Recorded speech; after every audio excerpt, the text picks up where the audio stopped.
Honoring your parents. It is such a tremendous mitzvah, tremendous commandment. We are obligated to respect our parents, yet it is such a difficult mitzvah. It's very trying, and the reason why it's very trying and challenging is because it changes at different stages of your life. As parents get older, the circumstances change, obligation remains the same, and yet the difficulty is still there and it may increase. We are commanded in two places in the Torah to honor your father and honor your mother. It is written in Shemot and in Devarim. This is a very difficult commandment to perform, no matter what the age. Honoring your parents at different stages of your life is definitely something that can overtake your life, but at the same time, it is important to keep a balance and remember our obligations as children to our parents. The obligation changes at different stages, but we are still required to perform it in different ways. For example, if the child lives at home, you honor your parents by contributing to do chores at home. Perhaps it's washing the dishes instead of going to bike ride, which is what the child really wants to do. Or a teenager honors their parents by listening to the advice that their parents give, even though they may not want to hear it.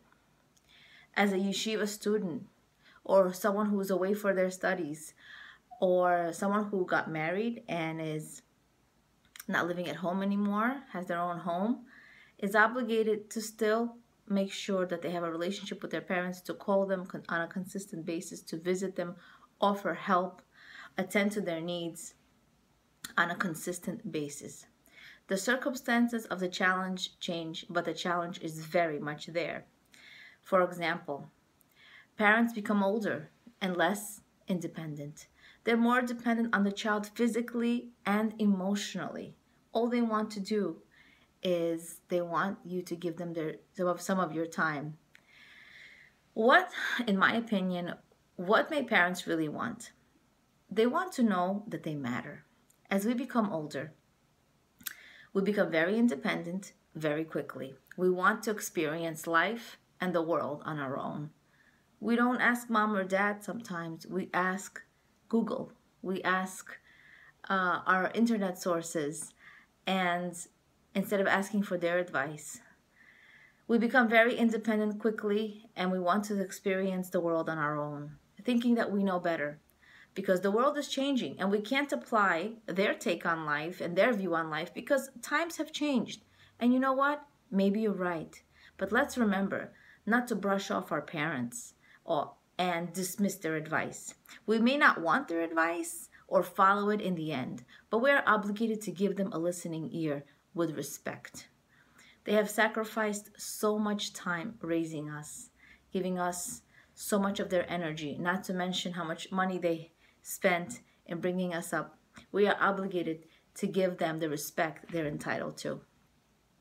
It is very true that honoring our parents is one of the most trying mitzvot, but the rewards are really tremendous. You are granted a long life if you honor your parents. You give them your time, you give them respect, and you abide by this obligation very seriously.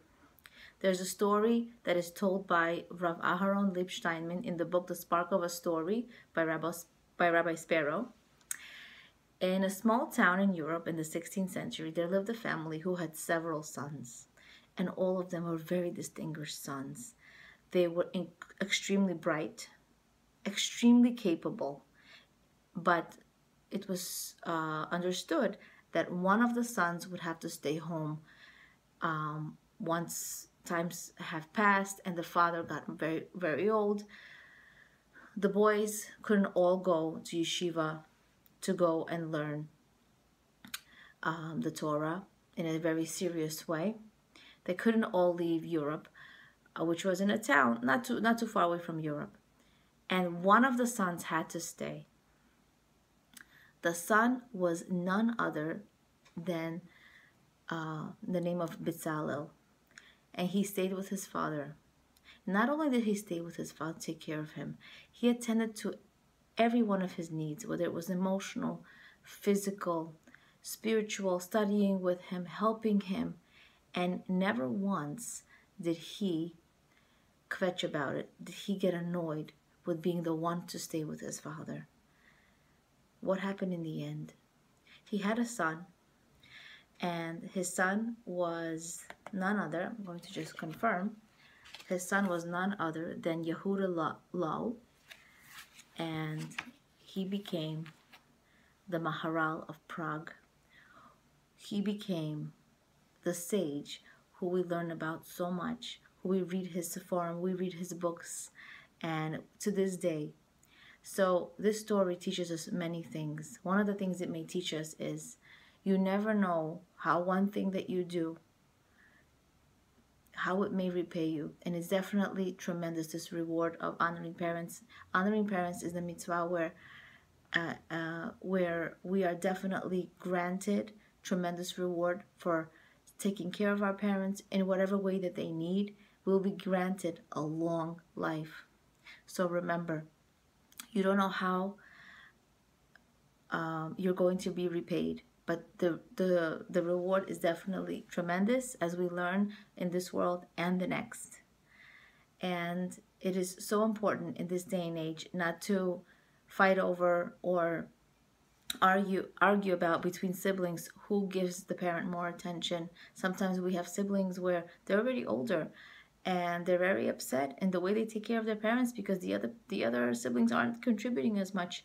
Let's do our own part and see how much each sibling can contribute, and not point fingers, because we are obligated on our own to honor our parents the best way that we can. We are obligated to respect them and give us our time and attention at whatever stage that is appropriate. I hope this was very helpful. I hope with this story and the lessons from today, may we merit to honor our parents and be gifted a long and healthy life. Leah Abramov, Being and Becoming.